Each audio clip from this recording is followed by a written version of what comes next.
Hello guys, तो आज हम पढ़ने वाले हैं जो बॉल और हाइट वाले क्वेश्चंस होते हैं ना हमारे, कि एक बॉल को आपने ऊपर से ड्रॉप कर दिया, एक बॉल को आपने नीचे से ऊपर की साइड फेंक दिया। तो जो बॉल वाले क्वेश्चंस होते हैं ना, आज हम उसका कॉन्सेप्ट लेकर चलेंगे। ठीक है, कि उस टाइप के क्वेश्चंस को आपको कैसे सॉल्व करना होता है। ठीक है, तो देखो, जैसे सबसे पहला एक क्वेश्चन मैं बताती हूँ कि हाँ, पहले एक क्वेश्चन हम करेंगे। देखो, उस क्वेश्चन के अंदर क्या है कि मान लिया कि आपके पास में क्या था, ये कोई टावर था। मोस्टली क्या दिया होता है, कोई टावर दिया होता है, कोई बिल्डिंग दी होती है, जिसकी छत पर आप खड़े थे और आपने क्या कर दिया, एक बॉल को नीचे की साइड ड्रॉप कर दिया। ठीक है, एक तो क्या तरीका है कि आपने बॉल ली, आप ऊपर खड़े थे, बस अपने हाथ से उसे छोड़ दिया। ठीक है, तो ऐसे केस में हम क्या मान के चलते हैं, और क्या मान के चलते हैं कि उसकी इनिशियल वेलोसिटी क्या हो जाएगी, आपकी 0, मतलब जिस वेलोसिटी से आपने उसे छोड़ा होगा। ठीक है, मोस्टली जब आप किसी टावर के ऊपर या किसी बिल्डिंग के ऊपर होते हो तो हम क्या करते हैं, बॉल को ड्रॉप करते हैं, या फिर किसी ब्रिज के ऊपर हो तो उस केस के अंदर जब वर्ड यूज कर रखा हो ड्रॉप्ड, तो इनिशियल वेलोसिटी क्या हो जाती है, आपकी 0 हो जाती है। ठीक है, हमारे पास में जब तक वो ये ना कहे कि आपने किसी बॉल को थ्रो किया है किसी वेलोसिटी से। जब आप फेंकोगे तो किसी वेलोसिटी से फेंक करो, किसी वेलोसिटी से फेंकोगे, लेकिन ड्रॉप कर दिया तो इनिशियल वेलोसिटी क्या होगी, आपकी 0। और ऐसे क्वेश्चंस के अंदर हमेशा ज्यादातर आपको क्या मिलता है, इनिशियल वेलोसिटी 0। यानी जब किसी आप टावर से किसी बॉल को ड्रॉप करते हो तो इनिशियल वेलोसिटी हम क्या मान के चलते हैं, हमेशा 0। ठीक है, एक कंफ्यूजन यहाँ पर और होती है कि आपके पास में 3 इक्वेशंस ऑफ मोशन होती है। जैसे पहली क्या होती है, v is equal to u plus a t. ठीक है, अब देखो, यहां पर जब आपके पास में हाइट वाले क्वेश्चंस आएंगे तो हम हमेशा यहाँ पर एक्सेलरेशन की जगह पर क्या लेंगे, हम एक्सेलरेशन ड्यू टू ग्रेविटी लेंगे।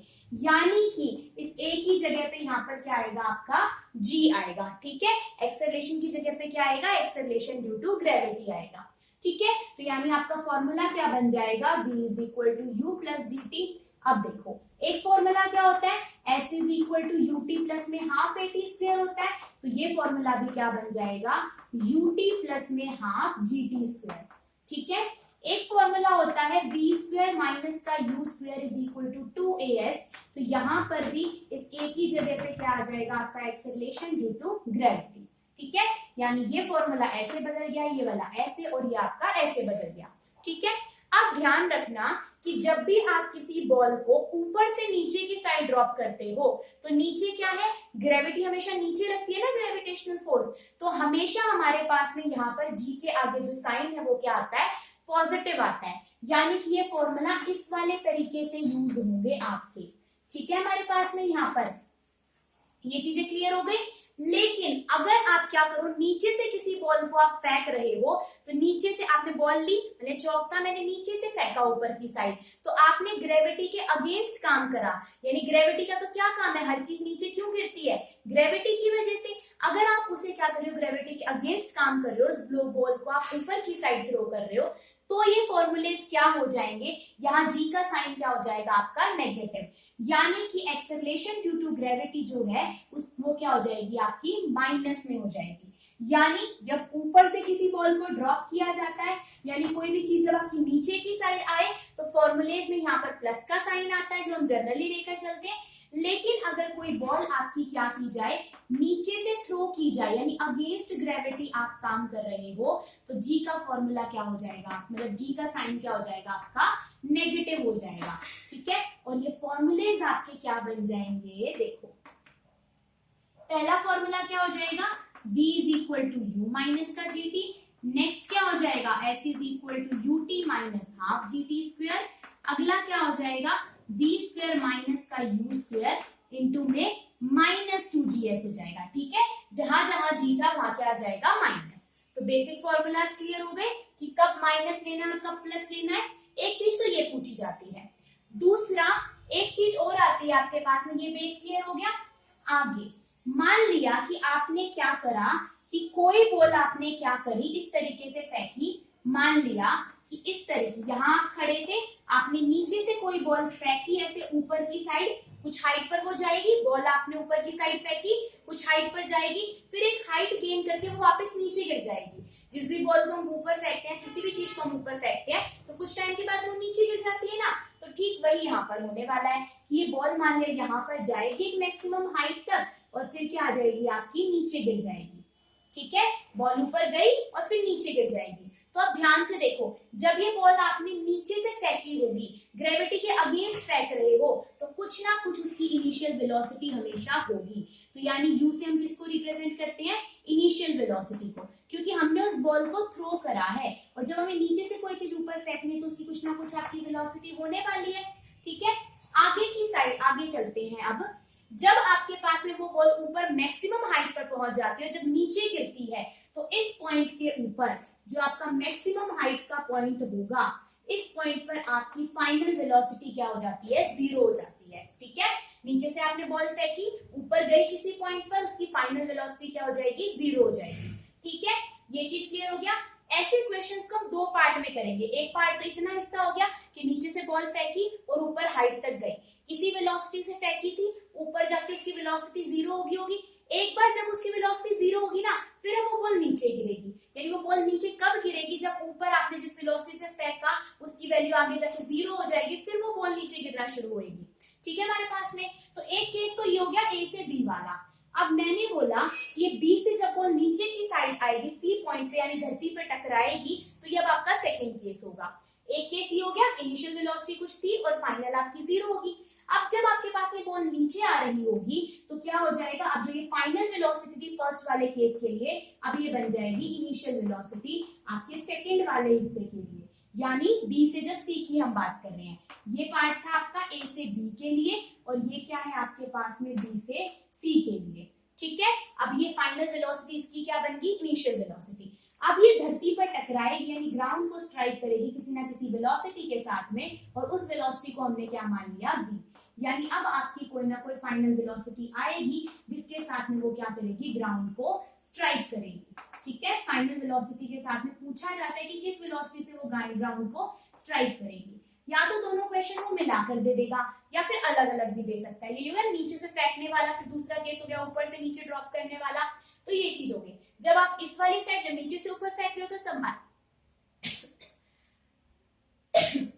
तो सब क्या लगेंगे आपके पास में, माइनस वाले फॉर्मूलाज, और जब ऊपर से नीचे आएगी तो कैसे लगेंगे आपके पास में, प्लस वाले फॉर्मूला। ठीक है, यहाँ तक की बात। एक टाइप के क्वेश्चंस तो ये हो गए जो हम सिंपल उन इक्वेशन से सॉल्व कर सकते हैं।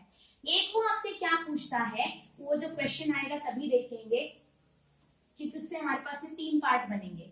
अब एक क्वेश्चन कुछ इस तरीके से बनता है कि आपके पास में कोई बॉल नीचे से थ्रो करी गई है, लेकिन और उसकी ना हाइट्स की रेशियो होती है आपके पास में। यानी कि मान लिया नीचे से आपने बॉल थ्रो करी, ठीक है, मान लिया फर्स्ट सेकंड के अंदर, पहले सेकंड के अंदर उसने कितना डिस्टेंस ट्रेवल करा, दूसरे सेकंड के अंदर कितना डिस्टेंस ट्रेवल करा, तीसरे सेकंड के अंदर कितना डिस्टेंस ट्रेवल करा है, चौथे सेकंड के अंदर। ऐसे हम आगे तक निकाल सकते हैं। ठीक है, मोस्टली हमारा 4 तक में काम चल जाता है। तो ये हम क्या बोलते हैं कि जब आपके पास में कॉन्जिक्यूटिव टाइम दे रखा हो, कॉन्जिक्यूटिव यानी लगातार टाइम दे रखा है आपको, तो उस टाइम पर हाइट की एक रेशियो आती है जिसको हम यूज करते हैं। वो रेशियो क्या होती है आपके पास में, वो रेशियो होती है h रेशियो 3h इंटू में 5h रेशियो 7h। इसका मतलब होता है कि फर्स्ट सेकंड के अंदर वो h हाइट को ट्रेवल करता है, सेकंड के अंदर वो 3h हाइट को ट्रेवल करता है, और आपके पास है फिर थर्ड सेकंड के अंदर 5h हाइट को, और फोर्थ सेकंड के अंदर 7h हाइट को ट्रेवल करता है। यानी कि ये हाइट्स की रेशियो होती है इसके अंदर, जब आपके पास में टाइम क्या दे रखा हो, कॉन्जिक्यूटिव दे रखा हो। ये रेशियो कब यूज होती है, जब टाइम कैसा हो आपका, यानी कॉन्जिक्यूटिव इंटरवल्स ऑफ टाइम हो। ठीक है, यहाँ तक की बात क्लियर होगी। जब टाइम आपका कॉन्टिन्यूस यानी पहले सेकंड के अंदर मान लिया उसने h हाइट को ट्रेवल करा, सेकंड में वो सेकंड दूसरे सेकंड के अंदर वो कवर करेगा 3h हाइट। ये क्या है, उसकी हाइट्स की रेशियो है। अब यूज कैसे होगी उस चीज को देखो। ये तो जनरल हो गया, अगर आपके पास में जनरल हाइट्स का कोई क्वेश्चन आ जाता है तो आप इस तरीके से सॉल्व कर सकते हो। ठीक है, अब देखो जो मेन यहाँ से क्वेश्चन बनता है कि अगर आपको दे दिया जाए कि किसी nth हाइट पर, यानी आपको टाइम नहीं बता रखा, कोई भी रैंडम टाइम दे दिया गया, वो पूछेगा कि उस टाइम पर उसने कितनी हाइट ट्रेवल करी होगी, यानी कितने डिस्टेंस पर वो होगा, तो उसका क्या फॉर्मूला होता है। उस फॉर्मूले को हम बोलते हैं SNth। मतलब कि n का मतलब है कि कोई भी आपको टाइम दे दिया, n की वैल्यू कुछ भी हो सकती है, 1 2 3 4 5 6 7 कुछ भी हो सकती है। तो उतने टाइम के ऊपर उसने कितना डिस्टेंस ट्रेवल करा होगा आपके पास में, ठीक है, कॉन्जिक्यूटिव टाइम है, तो उसका फॉर्मूला हो जाता है u plus g by two into में 2n माइनस का 1। क्या फॉर्मूला हो जाता है, u plus g by two into 2n minus का 1। अगर आप यहाँ पर स्ट्रेट लाइन के अंदर चल रही है कोई चीज तो फॉर्मूला हो जाएगा u plus a by two into में 2n माइनस का 1। ये क्या है, n पॉइंट पर डिस्टेंस निकालने का, ठीक है। और ये n क्या है, यहाँ पर टाइम की वैल्यू आपके पास में, कि भाई कौन से सेकंड की वो बात कर रहा है, ठीक है हमारे पास में। यहाँ पर आगे चले, अच्छा आगे चलते हैं, ये चीज हमारे पास में निकल गई, क्योंकि देखो फॉर्मूला होता है ना, इसको हाफ जीटी स्क्वायर होता है, उससे कंफ्यूज मत होना, ये उससे अलग फॉर्मूला है। जब आपको कोई रैंडम टाइम पर हाइट निकालनी हो तो हम फॉर्मूला ये वाला यूज करते हैं, ठीक। अब मैंने ऐसा फॉर्मूला क्यों दिया, आगे बढ़ते हैं, ये चीज नोट कर लो। इससे आगे जो क्वेश्चन बनता है उसकी तरफ हम चलते हैं, और वो क्वेश्चन आपका कुछ इस तरीके से बनेगा, जैसे कि एक क्वेश्चन है, पहले क्वेश्चन बोल देती हूँ, उसकी कुछ वैल्यूज है वो लिख देती हूँ। क्वेश्चन है कि किसी बॉल को ना किसी टावर से ड्रॉप किया गया, एक बॉल थी उसको टावर से ड्रॉप कर दिया गया, ड्रॉप करा गया मतलब इनिशियल वेलोसिटी 0।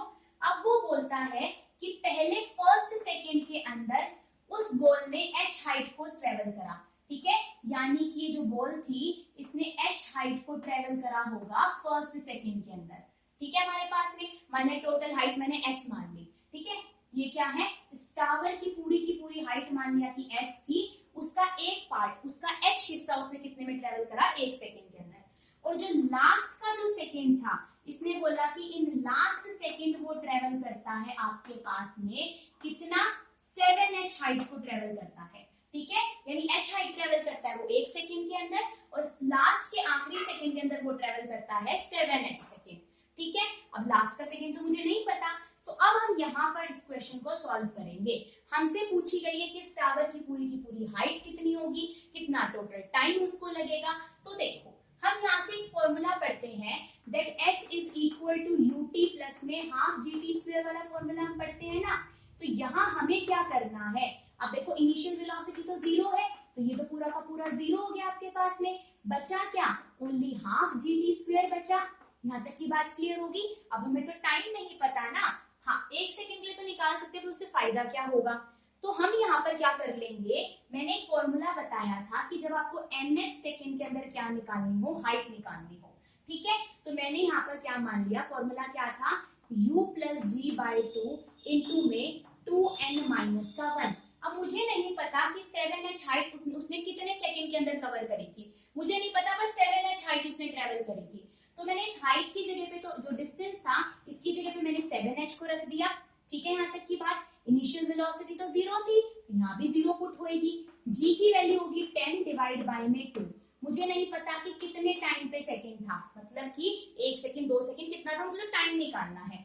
तो यहाँ से मैं क्या करूंगी, लेकिन इस इक्वेशन को सॉल्व करने से पहले सेकंड के अंदर उसने कितनी हाइट ट्रेवल करी थी, h। तो मैं इस वाले फॉर्मूले के अंदर s की जगह में मैं h पुट कर सकती हूँ, is equal to half g।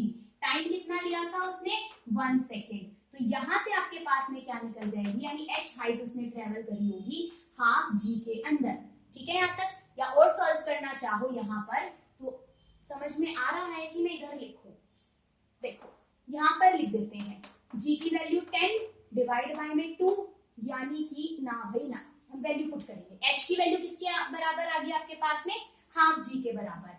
तो मैं क्या करूंगी, यहाँ पे h की वैल्यू पुट कर दूंगी, कितनी, g बाई 2 थी हमारे पास में, हाफ g मतलब g बाई 2, यहाँ कितना बच जाएगा, 5 is equal to 2n minus का 1। यहाँ पे भी 5 नहीं पुट करते, हम इस 10 की जगह पे g ही रखते हैं, ठीक है। कितनी थी, g बाई 2 इंटू में 2n माइनस का 1, इस g बाई 2 से g बाई 2 कैंसिल हो जाएगा, तो 7 आ गया 2n माइनस के 1 के बराबर, यानी 8 इज इक्वल टू 2n, मतलब कि n आपका कितने के बराबर आ गया, 4 के बराबर, ठीक है। तो n कितने के बराबर आ गया आपके पास में, 4 के बराबर, ठीक। अब चलते हैं हम इससे आगे, ठीक है, आगे चलेंगे। तो n की वैल्यू अपने पास में कितनी आ गई, ठीक है, तो n की वैल्यू आपके पास में कितनी आ गई, 4, यानी टोटल उसको कितना टाइम लगा होगा, 4 सेकेंड उसको टाइम लगा हुआ होगा। ठीक है, अगर 4 सेकेंड टाइम लगा तो हम डिस्टेंस निकाल सकते हैं।